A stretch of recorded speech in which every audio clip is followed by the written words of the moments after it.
Game one of the Boston Celtics 2023-2024 season is officially in the books.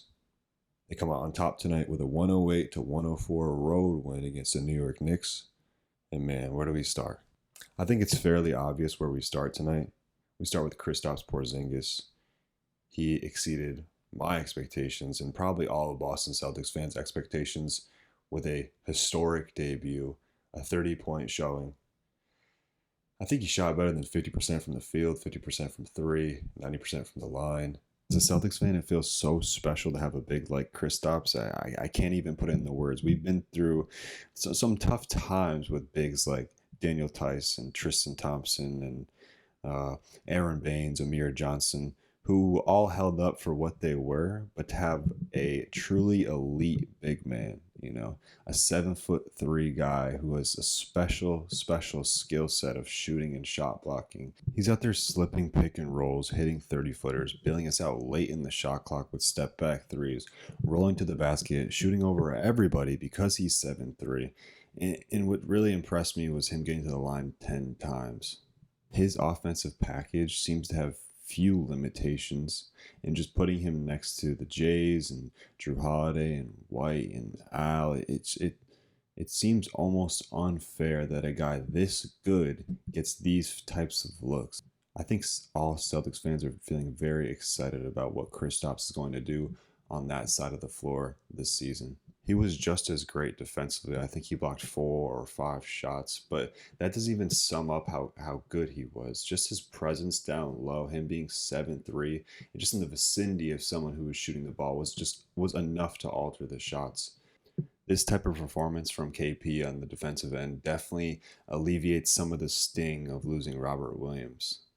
As a whole tonight, I thought the Celtics defense was good. Maybe there were some individual performances or individual lapses that weren't the greatest, but as a group, I thought the effort was definitely there. Held Knicks to high 30s in the field goal percentage. They forced some turnovers, and at moments I thought their length looked swarming. It's probably fair based off personnel, this defense should finish top 5. I know they had a great defense last year statistically, but it just didn't feel the same as that 2021-2022 defense, and I'm hoping that's something we could not replicate, but I hope that defense becomes a part of this team's core identity. Where do we go from here? Let's keep it positive. I was pleased with Jayson Tatum's performance tonight. I think we got close to MVP Tatum tonight on both ends of the floor. I was really happy with Tatum's shot selection. I thought he did a good job mixing it up, getting downhill, playing a little bit of bully ball, taking the correct threes, and more importantly, mixing it up in the mid-range. Last year, I thought Tatum got too analytical. He's taking too many threes, too many layups, and just nothing in between. When you do that for a guy like Tatum, you make him less dangerous, less of a threat, because you're taking away 75-80% of the shots he could be possibly taking. And look, I'm not suggesting he just start being DeMar DeRozan, taking all mid-range jumpers.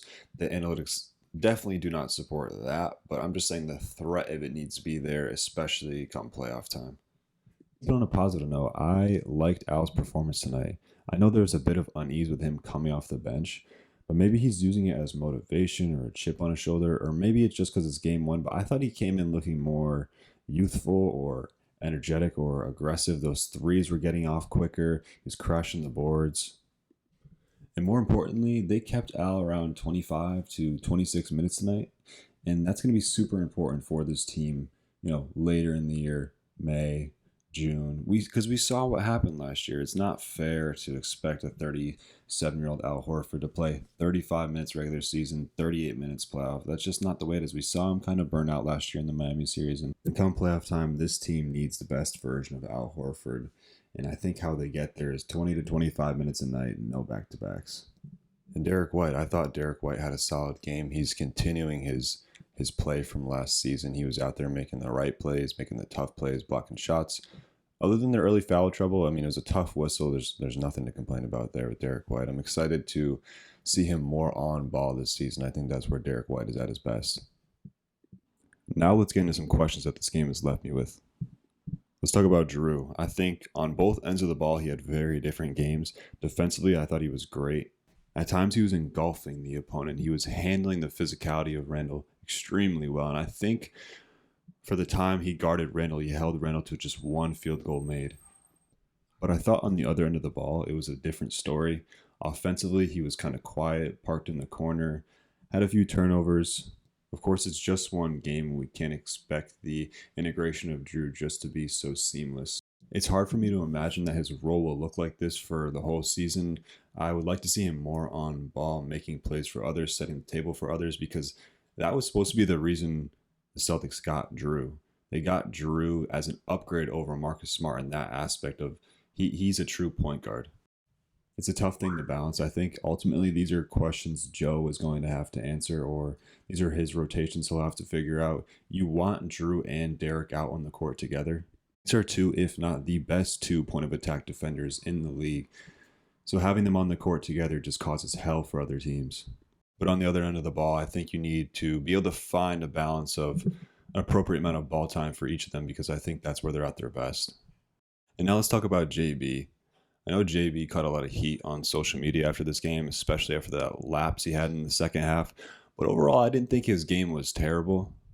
And my big question for JB is, will he be able to find his offense within the flow of the team? I thought there was a couple of times tonight where he was forcing things or not making the extra pass. I'm a Jaylen Brown believer, though. I think throughout his career, he's constantly adapted and took on whatever role that was asked of him.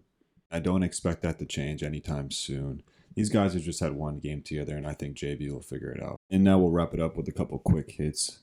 That third big, tonight they went with Cornette, and to be honest, I don't even know if they needed to go double big as much as they did tonight. I didn't really see a purpose of Luke on the court. I like Luke for what he is, but tonight I just thought there was no impact that he had on the game.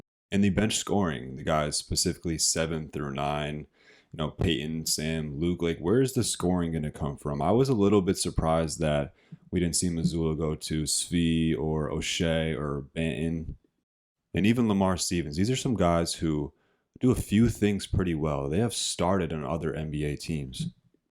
Could we see Svi come in and take some of Hauser's minutes? Can we see Banton come in and be a great screener, a great cutter? Can O'Shea bring the energy? Can Stevens bring the defense? We'll see. We'll see what happens. Overall, it was a solid performance for a game one in a new group. Some of what I said might sound like an overreaction, but at the end of the day, that's what game ones are for. That's what everybody does after a game one. And now we're on to game two. Friday, home game against Miami in Eastern Conference Finals rematch. You can find me right here after every single Celtics game. Let me know in the comments how you guys felt about game one, and let me know your expectations for this coming season. If you enjoy this little thing I'm doing for fun, like, comment, subscribe. If not, no big deal. Either way, see you Friday. Peace.